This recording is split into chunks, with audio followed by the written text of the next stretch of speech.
Barrett, and welcome to our very first episode of Intake. I am currently a mental health counseling intern and will soon be a registered mental health counseling intern in the state of Florida. I also work with at-risk youth and their families. I have experience working with domestic violence survivors, and I'm very passionate about advocating against domestic violence. I hope to specialize in trauma and substance abuse. I am also a certified trauma professional, and I would just like for my co-hosts to introduce themselves as well. Well, thank you, Bertha. My name is Shawna Sopko. I am a licensed mental health counselor here in the state of Florida. I currently work with elementary students. Most of my background has been working with those struggling with addiction, with adults struggling with addiction. I also just opened a private practice with two of my colleagues on the south side of Jacksonville called Changing Perspectives Counseling Group. Thanks, Bertha. My name is Jules Jean-Pierre. I'm a registered intern in the state of Florida in mental health counseling and also marriage and family therapy, and I'm also a certified clinical trauma professional. I currently work in substance abuse, and I also have a private practice in Orange Park, Florida. Very nice. So ladies, today the topic is, let's talk about it, and it's our very first episode. We're so excited to have you guys watching. We really hope that you enjoy the conversation that we're having today. But we really need to talk about some issues that are currently going on around the world, not just the U.S. Right. So there are a lot of things that's going on. We have high suicide rates. We have the increase. Yes, definitely. We have this perspective of mental health. You all know people have various perspectives of mental health. Lots of stigmas. A lot of stigmas, yes. And people struggle with their mental health. They don't know the difference between mental health and mental illness. And so we're just going to talk about some things today, and we may not hit on everything, but we want to address some of these things that we really want to talk about. So guys, let's start with the stigmas with mental health. Okay. Let's start with that. All right. I'll go ahead and get it started. As far as some of the things that I've heard with working with individuals, when they think of mental health, the overall perception is the buzzword, crazy. Yes. Oh, I'm not crazy. And actually, when you talk about mental health, really it's just the health of your mental psyche. Right. It has nothing to do with being crazy. I think that they get it confused with mental illness, which if you don't take care of your mental health could lead to a mental illness. Right. Absolutely. So I think there's a lack of understanding there. Right. So what all have we heard? I know I've heard, what I hear is, I was embarrassed. I didn't want to admit it. Right. If you go to therapy, it means you're weak. It really does mean that there's something really wrong with me, that I couldn't just suck it up and handle on my own. Right. Don't want a diagnosis to follow me around. What else have you heard? What about that? That's what I have friends for. Yeah, why would I see a therapist and that's what I have friends for? Right. Yeah, what do you say to somebody like that? Because friends aren't trained in helping you work through your issues. And Yeah, no, I did not mean to cut you off. I was like, no, go ahead. And so you have to think about that. And sometimes friends can have biases and they can be judgmental. We, however, as professionals, we have to push our biases aside. We really do. And we're not here to be judgmental. We're here to assist. It's not about us. It's about our client. And so sometimes friends can overdo it. Absolutely. And there is a reason, and for anybody who doesn't know this, there's a reason that we as therapists cannot ethically provide therapeutic services for our friends or for our loved ones, for our family members. It's because we have an emotional attachment. Right. We have a stake in the other person's well-being. Right. So to truly have healthy therapeutic rapport and relationship, there needs to be and I hate it. It sounds kind of callous, but it's a distance. There's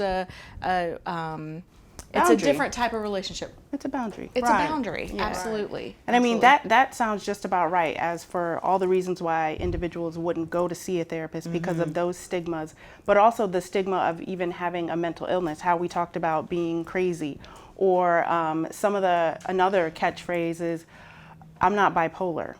Whereas that's where some people seem to think that's an overall arch of a mental illness. Crazy, bipolar, I'm not schizophrenic. I think those are my top 3 that I've heard. Right. People use those terminologies so loosely. Yeah. And don't really understand that these are some serious issues that people struggle with. And I think they use it so loosely because they don't understand what it looks like. And so it's important that we start talking about mental health, you know, as a society. But I also want to talk about some of the things that people struggle with, why mental health is so important, like the whole issue of people who struggle with what parents did when they were children. And so that becomes a big thing. I mean, even you know, in my relationships, outside of my professional relationships, I often hear people who are still struggling, 50, 60 years old, and they're still, you know, struggling with what mom and dad did when I was younger, and they can't move past that. And so that affects their mental health in so many ways because they just can't move forward because they're still waiting for mom and dad to say, I'm sorry, and in some way validate them. And they may never get to that. Right. Sometimes, No, go ahead. Sometimes, in my personal opinion, with who I've worked with, sometimes I think it's a matter of the perspective of I don't want to blame mom and dad. And when you work with a therapist, because again, we're talking about misconceptions, that is the thing where, we don't want to dip back into childhood because I don't want to point the finger. And it actually, it's not about pointing the finger. It's about understanding your perception of the relationship that you had. So mom and dad could have been well-intended individuals and done everything right, quote unquote, but you have a different perception. And so therefore, it's about coming into counseling and working on those perceptions and seeing how we can improve what's doing harm in your life. Exactly. Absolutely, absolutely. I think there's, I've even experienced this recently in a group where it was just talking in kind of like platitudes or in very superficial, not wanting to throw anybody in the family or a loved one under the bus because that is deemed disrespectful and maybe it's a cultural thing too for a lot of people. It's what goes on in our house stays in our house and it better not leave. It better not leave the house. So that happens a lot too. And again, hopefully for those who have never experienced their therapeutic relationship, you have that that confidentiality. There are limits to the confidentiality, but because we want to make sure everyone is safe, but you have confidentiality. It should be a safe space to really talk about what is going on and just have a different perspective, a different way to look at it, put some understanding to and some meaning behind what you're going through. I want to just hit on what you just said, that phrase that all of us know. What goes in this goes on in this house stays in this house. We have to be careful with the messages that we're sending to our young people, especially today, because what we're finding now, at least what I find with working with youth especially, is that there are so many different pressures out there that we didn't have that they're facing. And they're often told what goes on in this house stays in this house, but what happens when what's going on in this house harms me? And then who do I go to? And so we have to be careful about that. Why something that has just crossed, over generations, we still have to be careful because a lot of children are being harmed, and it could be, not so much by mom or dad, whose mom is a single parent, but mom has a boyfriend coming in, and mom doesn't know boyfriend is doing these things. So you have to be careful about the messages that you're sending to young people, and we have to acknowledge that the young people of today are really struggling with a lot of issues that we have to start addressing, and parents need to be aware and start talking to their children about these things. I think what's important to highlight, being in the fact that my discipline primarily is marriage and family, is that it's not necessarily the overt messages that are being communicated, like you're speaking, what stays in this house, what goes on in this house stays in this house. Sometimes it's your actions, certain things that you do, and children are like sponges and they're absorbing all these things. And so therefore, if they see it occurring, then that's what they do. Right. So it's important, I want to piggyback off of what you said, is to allow these individuals, these children who are individual human beings, a voice to say what they want to say and express their feelings. Because I think you can agree with me is that we see adults who as children didn't have that opportunity to speak what they needed to speak. And so therefore they're in a situation where they now, not everyone, but have developed a mental illness because they didn't allow, they weren't allowed the opportunity to speak, which affected their mental health. And now just natural processing of events and natural reactions to things that are going on around them. Absolutely. Something else that I want to get to, I know, just to make sure that we are touching on all the things that we're hoping to get to talk about. A lot of people I have found, they don't want to go and admit, and this is a word that I hear, talk about what's really going on because maybe they're struggling with their sexual identity, sexual orientation, something that they feel because of their own upbringing, the family, or their culture, or their religious beliefs, whatever is taboo, and they are really afraid of judgment, and of that leaking out, and so it's so important that hopefully we can get the message out there that that's not what therapy is about. It should not be about that. It is about, again, that safe place to really connect with who you are authentically and to be in a supported, encouraged environment. And I want to highlight something that you had said, because you said a lot of good things. You talked about religion, and there's a misconception in regards to religion and also therapy, because I've often found with working with individuals that when they're encouraged to go to therapy, it's like, well, I go to church and I pray, and while that's great, there's nothing to that. If that's what you believe, by all means, rely on your faith. However, therapy in conjunction with prayer actually works together. Prayer is a coping skill. It is not therapy. And it's not that we're trying to argue against religion. So some people take it that way, and it's not that at all. But there are people who are in an organization who are suffering and are taking that and internalizing it because they feel as though I must be bad because I'm praying enough and things still aren't changing. Oh no, but let me just get on this really quick. So no, because I like this because I agree with Jules. And as a Christian woman, I do believe that we over-spiritualize mental health. And can I just be honest with you? I don't care how much you speak in tongues, run around the church, go to the altar, pray, all of that, and I believe in prayer. But there are some issues that when you walk outside of that building, they're walking outside with you. You got it. And that has nothing to do with faith. Because as counselors, one of the things that we look at is if a person has a religion, an organization, spirituality. Because that helps them cope. And that helps a lot of people. But we have to stop over-spiritualizing this thing. Because trust me, I've been there, done it. And I've run around the church and I've spoken tongues and I got on the altar and I still came home and I got in my corner and I cried and I'm like, God, why? Because I didn't know, because in my culture, Jules, in the African American culture, we don't go sit and talk to therapists. At least that's how it was. No. That's just taboo. You don't do that. And I didn't understand that I needed to be able to talk to somebody.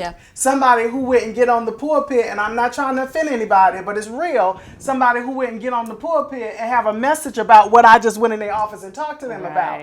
And so these are the issues that we need to talk about and not be afraid. And I know I'm going to get a lot of rhetoric like this, like, oh, Sister Bertha just went out there and called us out. But we have to be real. We have to be real about these issues because we are over-spiritualizing these mental health issues. And it's not a demon. We can't just demonize this. It's not the devil. These are things that are occurring in people, health issues that are occurring in people that we need to address and start talking about. And it's okay. I believe in God all day. He wakes me up. I pray every minute. I believe everything I do, He controls. Oh, y'all got me preaching now. Hello. I believe everything that I do, He controls. That's my faith. Yep. But at the same time, I believe he gives me enough wisdom to say, okay, I need some help. Yeah. It's the same way when I have a physical issue going on with me, he gives me enough wisdom to say, to the look, doctor. I got some Go to the doctors doctor. there that help you out. Right, right. Okay, and we need to start looking at this and saying, if I am struggling with my mental health, it is okay for me to go sit down and talk to a professional. Right. And it sounds like we have a lot of topics that Yeah, we want to talk because about. I got real passionate. Oh yeah, that's good. But I mean, that's what this is about. This is where Yeah. the conception of intake came from, about Yes. talking about these things that aren't really talked about widely enough. A lot of stigmas, yes. And people struggle with their mental health. They don't know the difference between mental health and mental illness. We're just going to talk about some things. It's more acceptable for a male to fight, to be Right. angry, Right. to go drink too Right. much, to go sleep around too much, Right. just that kind of stuff. That kind of behavior is more acceptable than a male to cry, to say I'm scared. And I believe in prayer. But there are some issues that when you walk outside of that building, they're walking outside with you. You got it. Let me take an opportunity to go ahead and explain what a co-occurring disorder is. Basically, I like the way that you did it, because that's what it is. They walk hand in hand. Parents allow the TV to babysit their children. Gaslighting is basically, there are individuals who are very aware that racism does and has always existed. Remember to continue talking about mental health and how to make yours a priority. I really wanted to point out and highlight, it also is going to be good for the viewers to know that we have completely different Right. belief systems, backgrounds, Right. As far as spirituality. Right. I am not of the same faith and background. Right. I wasn't raised with anything. Jules calls me a heathen. That's fine, and that's okay. But I think that it's super important for us to highlight that we're able to sit down and have conversations. Right. I Yeah. respect Right. you and your beliefs, and I know you respect me Right. and my beliefs. Exactly. And for anyone who has that stigma about, I don't want to go talk to anybody, or I don't want to talk to somebody because maybe they're going to judge me Right. for my Right. thoughts, my Right. beliefs, that we are across the board. Right. We run the gamut, so you Yes. can find somebody Yeah. out there. And That I was think my it's point. important to highlight with specifically what you just said, is that you can find a therapist with different backgrounds, or Right. you can find Yep. a therapist with the same background. I personally would encourage you to find somebody with a different background, so that you can have those open and honest dialogues. Right. Because it's important, because we're not all the same, and that's part of the issue, where we're trying to be all the same. And I think that it's important that we embrace our authenticity of who we are. So being able to have those open dialogues with a therapist especially is key for your mental health. Yeah. And I would like to see it as a person who does believe in Jesus Christ. I would like to see more organizations talk about mental health. The organization that I currently attend, they address it, but there are so many organizations that I go to and I visit, and they don't talk about mental health. Yeah. And they do demonize mental health. And we have to stop doing that, because all you're doing is making the issues worse with people. I know people who have gone to church every day faithfully, every Sunday faithfully, every Wednesday faithfully, every Friday faithfully, and still attempted or committed suicide. Yeah. And so this is just how severe these issues are. And it has nothing about your lack of faith. I don't believe that is true. It says nothing about your lack of faith. It just says that you have enough wisdom to reach out and say, I need help. But can we talk about that real quick, because it just made me think of something, and this is not to put anybody down, but also you want to be careful of the individual that you're seeking out, that you want to look at their background. Right. Because I have heard often, too many times that I care to hear, where somebody goes to see their pastor and think that that's counseling. However, so I want to make this clear, Right. if your pastor has a education in counseling, which we Right. have counselors, we have pastors, excuse me, who do, that's great. That is perfectly fine. However, if you're just going to your pastor and you're not finding that you're receiving the type of help, or you're still feeling a little inadequate, then I would encourage you to really look into these credentials, because we're educated on these issues for a reason, not just because we feel like it, not just because we want to have mega student loans, because Right. You hit it home there. I want to owe till I'm dead. But yeah, this is stuff that we go over and we take our time, so I think it's really important. So I wanted to highlight that because that's what came to mind when you said that. Do you know what what just triggered something for me? What's Seriously, I know Jules and I talk about this a lot about the whole spirituality, and I have trauma related to religion. Okay, so that it triggers me that way. With that being said, what just hit me, my very first counselor, myself, I had to go start counseling when I was about 17. I grew up a lot of trauma, a lot of stuff. Right. He was a pastoral counselor, and I went, and he was fantastic. Beautiful. Beautiful man. The first person I felt like got me and was helping me. Oh, good. And it just dawned on me. It just dawned on me. So, regardless, as long as you find somebody who's open and empathetic and compassionate, that's the key. Okay, guys, I want to move on because we can stay on this forever. I do want to go back to our young people. Our young people need to be valued more. They need to be validated more. Right. Absolutely. And there's this term that parents use, and I know my parents used it when I was young, stay in a child's place, and this idea that children are to be seen and not heard, and I remember what that did for me. And so a lot of young people don't feel like they're being validated by the people they should be validated by more than anybody is their parents, because whatever they say, they're stupid, whatever, and parents are saying, well, just stay in a child's place whenever they go and try to open up to a parent. And when a child cannot talk to their parent, they'll find somebody else to talk to. And unfortunately, the other people that they try to find to talk to, they also are influenced by. Yeah. Well, let's if I may, let's say it correctly. They either go out and seek somebody to talk to, which we're talking about their friends, or they find another way to have an outlet. And sometimes that's drugs, sometimes that's self-harm, sometimes that's sex. So I mean, it blows my mind. And I understand it, but it is sad because we do have individuals, adults, who think that kids don't understand their own feelings. That's so true. That you're too young. Yeah. You're too young. You just, you don't know. You don't really know what you're feeling.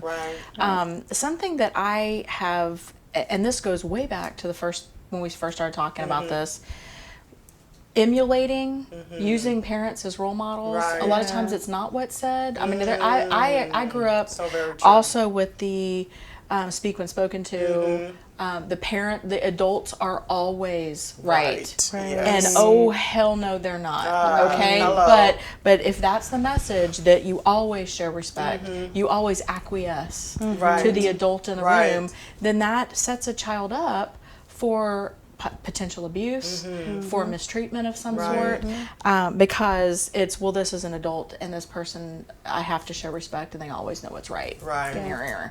So I actually had this conversation with a family very recently where the mom was struggling like emotionally, but she would not cry in front of her children because she didn't want them to see her weak.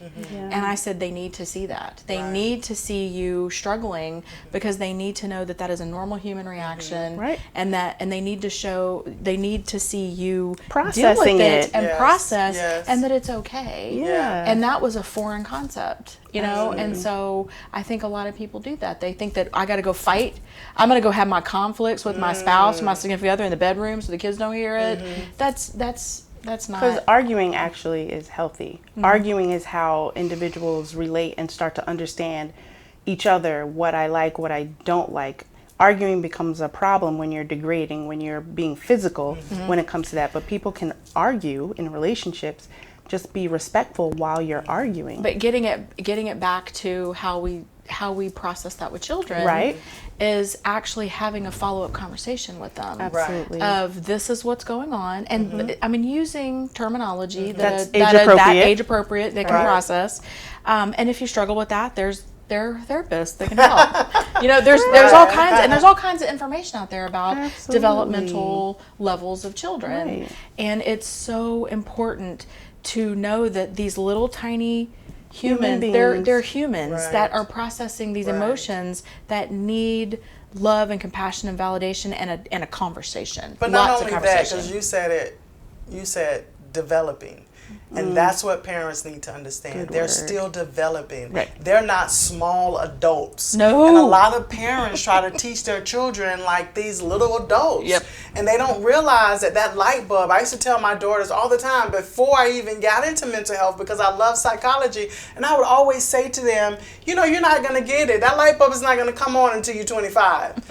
And lo and behold, I started studying psychology, and I read it in the book, and I was like, thank you, Jesus. Yeah. So I told him, right. Yeah, because it seems like that light bulb doesn't come on at 25, and parents need to understand that these children are still developing. They're undeveloped. They like decision making, so they're gonna always make bad decisions. They like that whole impulse control, and so where you're thinking that they're just do things just to be doing, that's liking in them. This whole frontal cortex is still trying to work its way out, and all of this stuff that, you know, is developing, parents are not getting it. They're not there, and so you're at an age where you should know and you should understand, and they're looking like duh, because they're just not there. And they're not. Right. Yeah. Right. Yeah. One of the funniest conversations I had I'm working at an elementary school now with little tiny kids that I love so much. There were some teachers that were upset because this group of kindergartners, they were just supposed to be walking laps, and instead 5 of them went over and tried to climb a fence. They told me that. I thought that was hilarious, because I'm like, they're 5, 6 years old, and they're like, whoa, Right. fence, I'm gonna climb it. Yeah. And they were upset with them. I'm like, you guys, you have way too high expectations Yeah. for little tiny people, Yeah. you know? So, and that's a lot of parents Right. do too. Going back to something that you had said, Shawna, about kids, and I forget specifically what it was, but it really made me think about, you said something about kids looking up to their parents. Now, you know, coming from the trauma perspective of it, if you have a parent that has experienced trauma, has underlying trauma that they have not addressed, they react a certain way. Right. And so that child will be Right. emulating how that parent is responding, and then take that with them. Right. So they're not really getting an appropriate learning or instruction, if you will, in how to cope with certain things, because parent may just be in survival mode. Right. You know? Exactly. And so ladies, because you know, Yep. we'll stay on Yep. these topics. Yep. We're trying to move Reel it in. quickly. So let's talk about suicide, because the suicide rates are high. High. And we have a little statistics. If you check out our website too, you'll find out other statistics at intake.tv. So according to the World Health Organization, 800,000 people die to suicide every year, which equals out to 1 person every 40 seconds. And suicide is a global phenomenon and occurs throughout the lifespan. And so that means no matter how old you get, people are still having suicidal ideations. We need to be aware of that, and we need to address this high rate of suicide globally.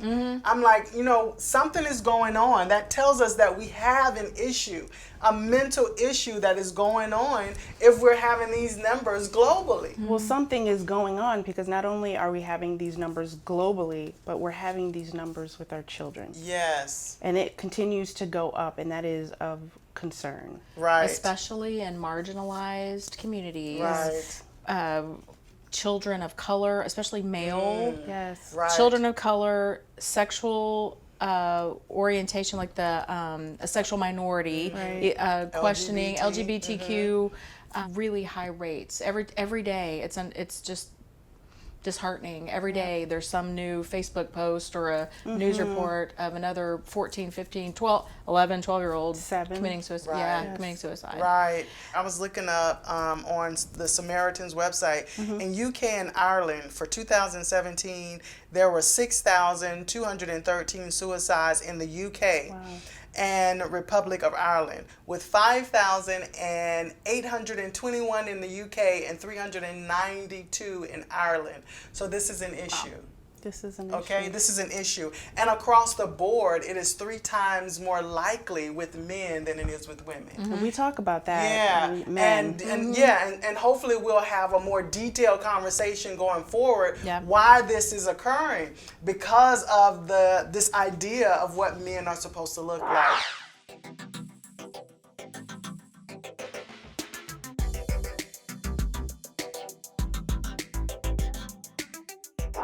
Ladies, let's touch on, because we haven't hit it yet, We really need to explain to our viewers the difference between mental health and mental illness. Our environment can be stressors. Our culture can be stressful. And we can talk about that a little later in the show too. I have been without my oldest daughter for 12 years.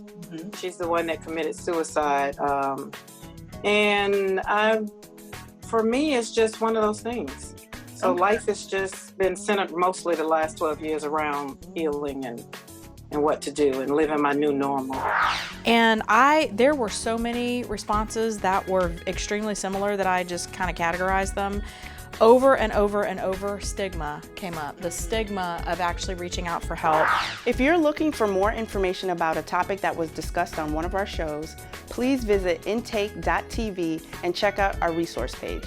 If you're a professional who would like to be on the show, or an individual who has struggled with mental health and would like to be a guest, email us at info@intake.tv. Follow us on all of our social media platforms. Okay. Intake is the place to be. It's because